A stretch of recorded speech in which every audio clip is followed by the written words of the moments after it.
FINSAC Uncensored Part 3. Welcome to the third in a series of news magazine podcasts, Get the Facts. Addressing FINSAC, the truth, the whole truth and nothing but the truth, the half that were never been told. Reasons for the financial crisis of the 1990s. FINSAC, the truth. In analyzing the causes of our crisis, the IMF highlights the bad operational practices of the failed institutions. There is no mention of high interest rates. Published Sunday, May 15, 2011. Jamaica Gleaner, 12 a.m. Omar Davies, guest columnist. I have decided to submit the following statement to the Financial Sector Adjustment Company FINSAC Commission of Inquiry, mainly because of the spate of false allegations which have been, and are being, allowed to go unchallenged during the hearings. It is seldom noted that I testified before the Commission of Inquiry over a 3-day period in November-December 2009. Over those 3 days, I was questioned by the 3 commissioners themselves, by lawyers representing various clients, as well as by private citizens, who were allowed to do so by the chairman. Since giving evidence, I have maintained my silence, treating the Commission of Inquiry like a court hearing. Furthermore, arising from the way in which the Commission of Inquiry was handled in the initial period, I am part of an action which is currently before the courts. While in this article one will still refrain from discussing certain related matters, I have decided to go public at this time for 2 main reasons. The first is that there are just too many half-truths, or full-blown lies, which are being publicized with no rebuttal. Related to that is the fact that the Commission of Inquiry is being manipulated for political gain.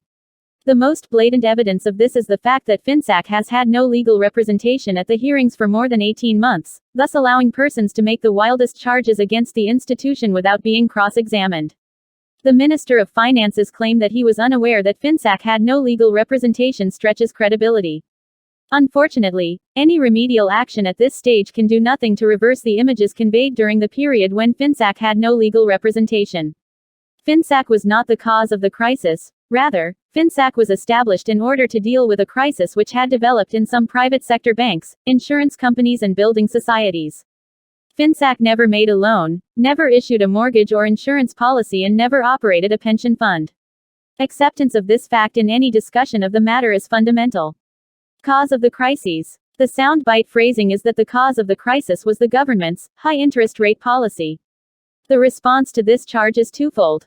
First, similar financial crises have occurred worldwide, and in many countries and regions, e.g., Scandinavia, Japan and the United States, they have occurred during periods characterized by low interest rates. Objective analyses of the causes of such crises invariably point to bad operational practices in the institutions and the failure of the regulatory system either to detect such practices, or to act quickly once they are detected. Closer home, Trinidad and Tobago is still grappling with a resolution to the collapse of the CLICO group. The International Monetary Fund (IMF) Country Report, March 2011, for Trinidad and Tobago analyses that collapse and references the crisis in Jamaica in the 1990s. In analyzing the causes of our crisis, the IMF highlights the bad operational practices of the failed institutions. There is no mention of high interest rates. A second point is that although there was a period where interest rates were high, the use of this lever of macroeconomic policy cannot be taken out of context. Many persons who assert that high interest rates represented the fundamental cause of the crisis fail to take into consideration, either deliberately or unwittingly, the context in which these rates were applied. What is this context? It is a fact that the first half of the 1990s was characterized by high levels of inflation and instability in the foreign exchange market. As regards inflation, Jamaica experienced inflation in excess of 100% in fiscal year 1993-94. For some years following the liberalization of the foreign exchange system, the market demonstrated extreme instability. The cry at that time, from all sectors, was for inflation to be controlled and stability to be imposed on the foreign exchange market.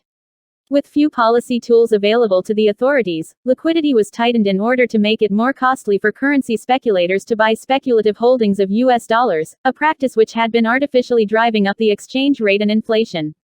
There is the legitimate question as to whether the policy ought to have been pursued as aggressively, and for as long, as it was.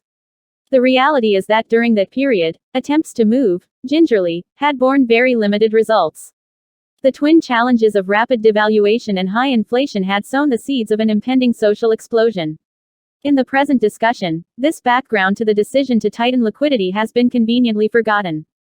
Nevertheless, the question of the pace and extent of increase in interest rates is one on which reasonable people may differ. Treatment of owners, seniors. Management. It is a travesty that several owners, senior managers who egregiously mismanage the funds of investors, savers are seeking to portray themselves as victims of FINSAC. Jamaica had a major problem related to the predominance of the position of executive chairman in several local institutions. This position provides the holder with excessive powers and inadequate checks and balances. As CEO, he determines what matters are brought to the board and, as chairman, he has significant influence over the selection of other board members as well as controlling the conduct of board meetings.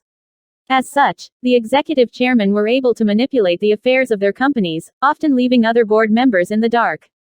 FINSAC's treatment of these executive chairmen was not based on arbitrary assessments. The government of Jamaica, GOJ, engaged international experts in forensic auditing to examine the operations of the troubled institutions.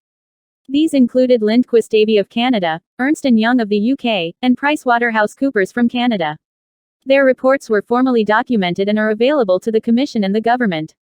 If pursuit of the facts is really an objective, these reports should be released to the public. Innumerable violations were identified, some of which, we were advised, would have led to criminal charges in jurisdictions with more rigorous financial legislation. Violations included the evergreening of loans and the making of under-collateralized loans to connected parties. The term evergreening describes the corrupt practice whereby a bad loan in a group company is sold to another at face value, thus removing it from the portfolio of the first company. If this process is repeated, it becomes almost impossible for the regulators, through one-off audits, to spot the deception. The corruption and malpractices discovered in these institutions bordered on the incredible. In the case of one financial institution, it was found that the external auditor was, himself, a bad debtor. The situation was worse within the context of a group of institutions controlled by a set of executive chairmen. Loans to connected parties were often transferred between their institutions in order to avoid detection by the regulators. When these discoveries were made, it became very clear that these owners could not be allowed to continue to operate within the financial sector. Put bluntly, they could not pass the fit and proper criteria. It is a matter of record that at an emergency cabinet meeting held one Sunday night at Vale Royal, former BOJ Governor Jacques Bussiers advised cabinet that it should act decisively against a set of local institutions. The BOJ's analysis had identified many of the deficiencies and corrupt practices which were later confirmed by the forensic auditors. A factor hindering the search for the truth about the financial sector crisis is that many who worked within these organizations and were fully aware of the malpractices have chosen to remain silent. A specific example illustrates this point. I recall a visit paid to me by the executive chairman of an insurance company, accompanied by his two deputies. He came to plead for government support for his organization, while retaining his position. After the meeting ended and the chairman had departed, my secretary informed me that the two deputies wished to see me again. They urged me to reject their chairman's request as they felt that, under his stewardship, the organization was doomed to fail. I have deliberately refrained from giving names, but, if necessary, I will. A point must be made which many seek to ignore. This is the fact that the local subsidiaries of Bank of Nova Scotia, BNS, CIBC and Citibank were not affected by the crisis. Nor were Jamaica National and the credit unions. These institutions were operating in the same macroeconomic environment with the same high interest rates, but they prospered. Why the difference? The difference lay in the fact that these other institutions operated within strict guidelines. It was not possible for the CEO to take arbitrary decisions to make questionable loans, or to use short-term funding to acquire long-term illiquid assets, or to invest in sectors of the real economy in which they had no expertise. Yet another corrupt practice came to the fore, following the completion of the forensic audits. It was revealed that many of the bad debtors were simultaneously clients of several institutions. These clients used their contacts and connections to secure loans from several domestically owned banks, with few of these loans ever serviced in line with the loan agreements. Objectives, operations of FINSAC. It is important to indicate that FINSAC was established after it became apparent that the problems in the financial sector were widespread. It is inaccurate to speak of FINSAC having clients, which it treated badly. All these clients of FINSAC were inherited from failed institutions, with existing contracts made with those institutions. Against that backdrop, FINSAC was established to protect the thousands of savers in the failed institutions, pensioners and employees whose pension funds had been mismanaged, and the insurance policies issued by the failed institutions. FINSAC was not established to protect the owners, managers of the failed institutions or their bad debtors. In speaking about the operations of FINSAC, there has been an attempt to suggest bias and political interference. As the minister responsible for the institution, I challenge anyone to provide any evidence to that effect. It is a fact that many persons, including prominent political personalities, approached me to intervene on their behalf. There are some who currently serve in the cabinet. In every instance, I would simply refer them to the FINSAC management. It is also important for us to jog our memories about the caliber of persons who served as board members of FINSAC and the related companies. Consider the chairman of FINSAC, Dr. Gladstone Bonnick, the late Dr. Ken Rattray, and Shirley Tyndall, all persons of eminent distinction. In terms of the intervened entities, Dennis Morrison, QC now Justice of Appeal Morrison, was first chairman of Union Bank and later of Life of Jamaica, and Oliver Clark was chairman of NCB. Can anyone seriously consider a situation of the political directorate instructing such persons to act in a biased, or improper, way? In terms of the approach to the intervention, it is instructive to note that the advice from the multilateral financial institutions was that we should accept the failures in the banking system as part of the operations of a market economy. On that basis, receivers would be placed in the institutions which would pay depositors and creditors a percentage of their investment savings based on the eventual value of the assets recovered. As is known, the GOJ rejected this advice. Was this the correct decision? It is obvious that such an issue has strong points on either side. I supported the decision to intervene and rehabilitate the failed institutions. However, I respect the views of those who felt that the institutions should have been allowed to fail and creditors paid back whatever fraction of their savings investments was recoverable when assets were realized. I still maintain the position that intervention and rehabilitation was the correct path. Following on the heels of liberalization of the exchange system, it was not felt, at that time, that we could risk the possible social chaos when citizens realized that their legitimate savings and investments had simply evaporated. It was difficult to estimate the size of the problem, and hence the eventual cost of intervention, partly caused by the off-balance sheet hiding of liabilities and other accounting irregularities. And justified action. It cannot escape notice that all of the complaints being voiced at the Commission of Inquiry come from the owners, managers, and the bad debtors. They are simply arguing that the government should have also protected them in the intervention. The cost of protecting savers' pension funds, holders of insurance policies, amounted to 40% of GDP. Consider what would have been the cost if bad debtors and the owners had also been bailed out. It would have been unjustified and irresponsible for the government to do so. Even while recognizing that bad debtors could not be bailed out, the government took steps to seek to alleviate their situation. A special committee, headed by Beverly Lopez, was established to review the cases of those companies which could impact on economic output and employment. While the committee met for a period, it was hampered by the fact that most bad debtors simply wanted their debts to be written off and their assets to be returned to them.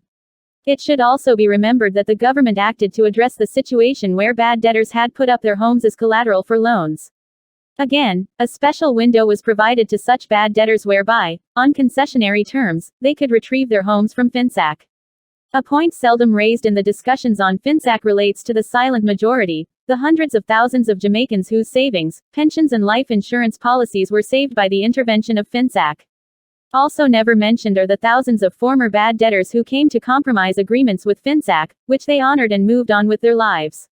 Included in that group is the present chairman of a government entity, who had his business returned to him so that he could earn his way to recovery. A final point to be made is that the multilaterals, although initially disagreeing with the approach taken, eventually commended the methodology employed, based on rigorous analyses of FINSAC's operations. This commendation was backed by the decision to loan the GOJ a sum of $350 million to help in meeting the cost of intervention. Is it likely that such support would have been forthcoming for an institution with questionable practices? Sale of portfolio. The decision to sell the bad loan portfolio has elicited a great deal of comment.